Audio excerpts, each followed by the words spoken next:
Hello guys and welcome back to my YouTube channel, and today I have a small tutorial and I want to talk about all the delays included on the Boss Katana Mkii.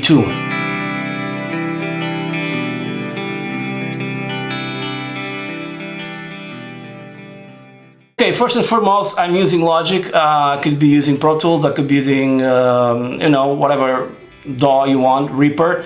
And I have a couple of things here that are very important that I regularly use to myself, so they could be a good tip for you as well. In System Preferences here, in Logic, if I go here to Preferences and General, what I have here is right now, in Audio, every DAW will be different, but the principle is the same. In Devices, I have my Katana via USB, okay, and my Universal Audio Thunderbolt as the output device and input device to Katana. Beneath that, it says here buffer size. Every DAW has this in different ways and different places, but it's the same principle to everything. So, what are these samples? You have here to choose from 32 to 1024 samples. The lower the samples, you have less latency, meaning when you play, you hear the note exactly at the same time or almost at the same time. The higher latency, you'll have delay. When you play, you like have a delay sort of tone, right? You play and you hear the sound after, which is not ideal. And I'm talking about this and I'm going to explain you why. Because right now my Katana is in standby mode and it's via USB, right? So I'm not hearing the Katana at all. I'm just hearing via my DAW, monitoring via my DAW, and this is where you do it. So you have to have in your DAW software monitoring on. Every DAW has this, okay? So you're monitoring your Katana in this case by software, by your DAW, in this case Logic. Cool? So I think this is pretty much explained. You guys have to check out this in other DAWs, but the principle is the same. So with the Katana on standby, I don't hear anything when I play, right? But I have here one track, and it's a stereo track because I want to record my delays. Some of them will be a mono, some of them will be a stereo, but I prefer to record, I have to record in a stereo track to listen to them in stereo, right? And in Logic, you create tracks and then you decide here on the mixing window, these double circles here, if it's just one circle, meaning it's mono, it's a mono track that I have here. And you can see by the dimensions here of the fader. On the left, I have a stereo track with two little circles, meaning it's stereo. Also, as all we know, the USB signal from the Katana can be very weak, especially on low gain or clean tones. So what I do usually to monitor my sound and have enough volume, well, you can crank your sound card, right?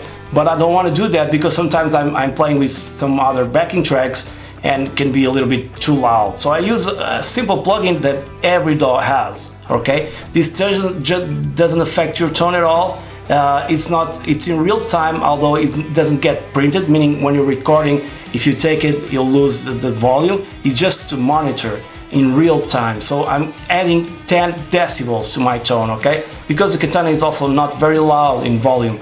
Although it's not very important via USB, but it can change when you have high gain settings, okay? So I'm gonna close this, close my mixing window, and start recording. Input monitoring so I can hear my tone, and now let me record so you guys can hear. When I play guitar now, I'm going to listen through my DAW.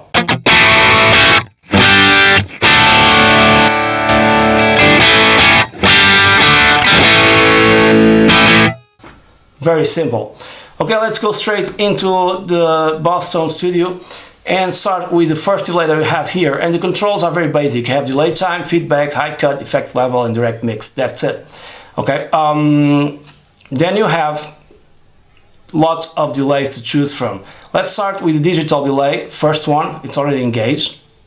And one thing I can tell you is this first delay is just it's just digital, so you don't have any sort of stereo effect on it. Okay. I increase it to 43, let's see how it sounds.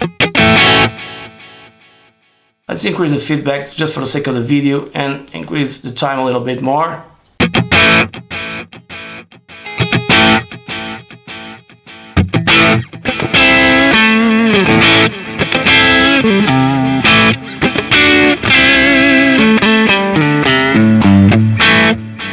Of course, you can play to the tempo of the delay and sync it to get that Pink Floyd kind of tone.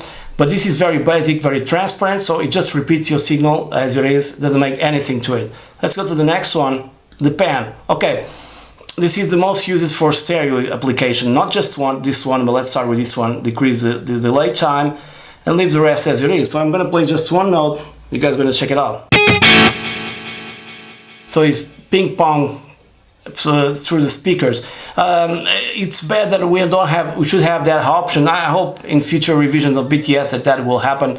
Yeah, that option where you have a pan delay separated, meaning that you can control the millisecond delay time for one speaker and delay time for another speaker, like we have in the GTK, which is very, very, very good. I got a tip for you on that subject, and we'll get back to that in a few moments, okay? So if I increase my time here, like 650,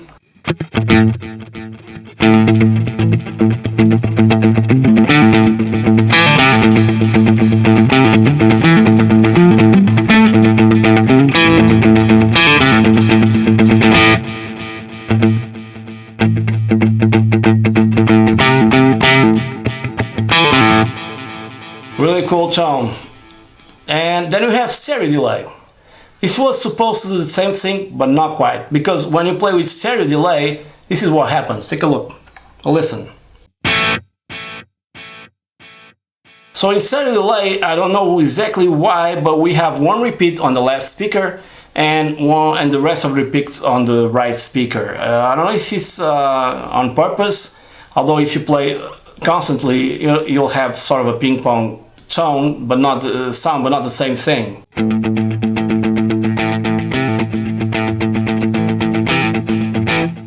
So your main tone is your main sound and volume is always on the left, and if you record this, you can listen properly and check the waveform. You'll see two waveforms because it's in stereo, and the top waveform, the one on the left, is higher in volume, and on the bottom is very low. So I really don't know what kind of application this can be used, but well, it sounds good anyway, okay?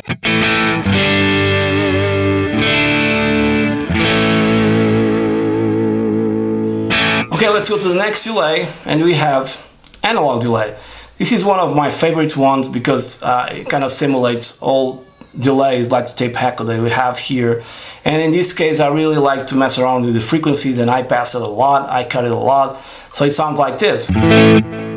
It's a mono delay, but it's very rich.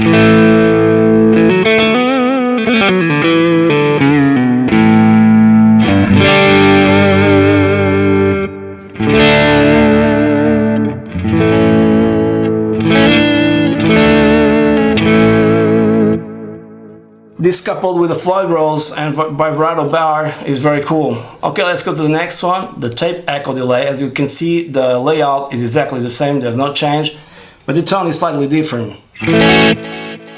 It's not as dark, although you can put it like that, but with the same setting, it's not as dark. But the repetitions, as they go, if you increase the feedback, you have sort of a feeling that they become a little bit more dirty, so to speak. Yeah.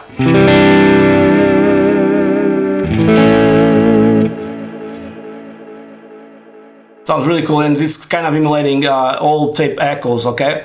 Next one is the reverse delay. Let me increase the time here because I think it's fundamental to hear this, also the feedback. And it does what it says. It reverses your note in a sort of a weird way, but it does it. It's not yet perfect. I want to increase the level.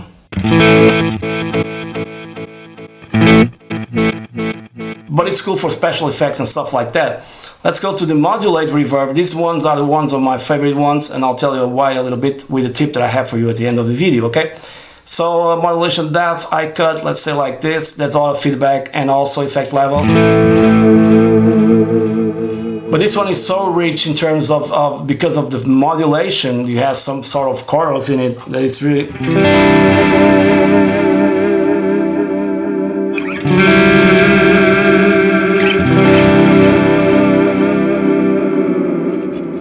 Treble bar is adding a lot to the tone, but in terms of depth, but it's really immense and deep, it's beautiful. Then we have sort of the same thing, that's the 3000, but here we have some extra controls over the filter, meaning This is sort of a high cut thing as well. You have between 17K kilohertz and 8 kilohertz to filter. I'm not going to touch that, it really doesn't matter. And you have the same modulation as well as the other one.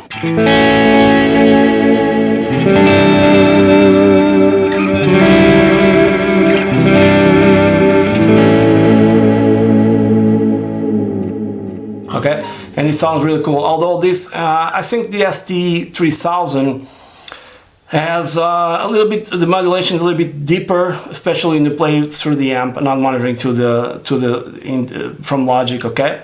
Now, one thing that I do, and this is my final tip, because you can have like 3 delays at the same time. Okay.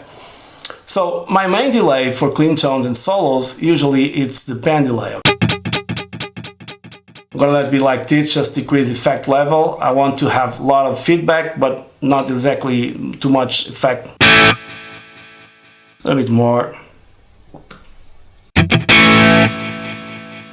Okay, let's say that it is for the video. Now you have delay 2, and as you can see, it's disengaged. Okay, so what you need to do is going here into effects, where it says delay and reverb. Already is like I want it to be, delay plus reverb, and engage this knob. Now, when you engage this knob, you engage the reverb. Imagine if you don't want reverb, simple, just turn down the effect level. This won't change the effect level on the second delay, okay? So the first delay, I'm gonna turn it off, I'm going to the second delay, I'm gonna put it higher. It already is as I like it to be, higher. Okay, let's increase the level. And this one has a modulation rate and modulation depth. That's what I want from this delay, okay? It's a modulation on the repeats. And now I'm going to engage my delay, my pan delay. So I have 2 delays. Sort of if I had control over 2 different speakers and delay times. Not the same thing, but it's close. So now I have my delay, my first delay at 475 and my second delay at 753. Okay, and it sounds like this.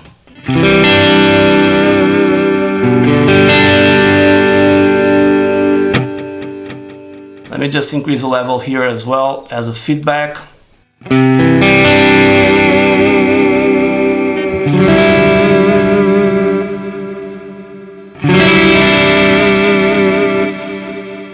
So you have 2 delays working. One doing the longer delay with the modulation and the other one doing the pan.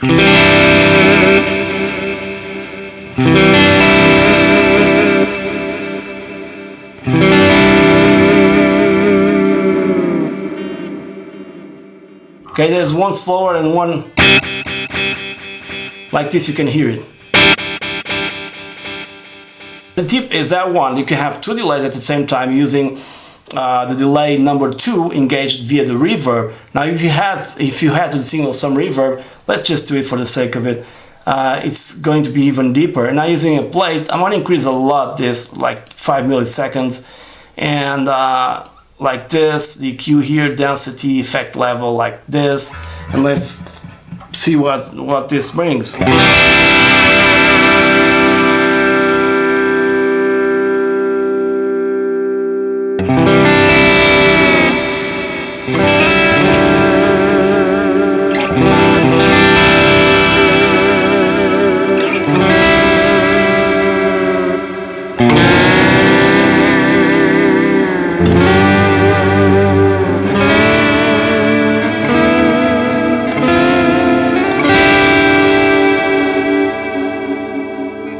So you get a really deep, profound tone sound. I mean, then you can EQ, of course, and add more stuff to it. One thing I like to do as well is adding a little bit of chorus, because it will sound great, probably here on the modulation. But for that, I want, as you can see here on the screen, you have this change. I don't want my modulation on the beginning, but for now, let's do it and add some chorus, see what it sounds just like this.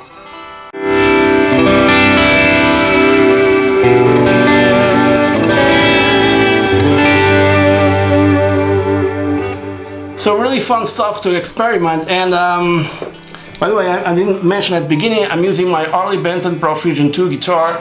It sounds amazing, has a Floyd Rose. The specs are very high with Wilkinson pickups, Roswell pickups, I mean Wilkinson hardware, really cool. Doesn't go out of tune, it's a great guitar for the money, go grab one if you can. So I hope you guys enjoyed this kind of small video with delays and what you can do with them, and my tip for using 2 delays. And that's it. See you on the next one. Please subscribe to my YouTube channel and hit that bell to stay notified for new content. And I'll see you on the next one, as I said before. Cheers!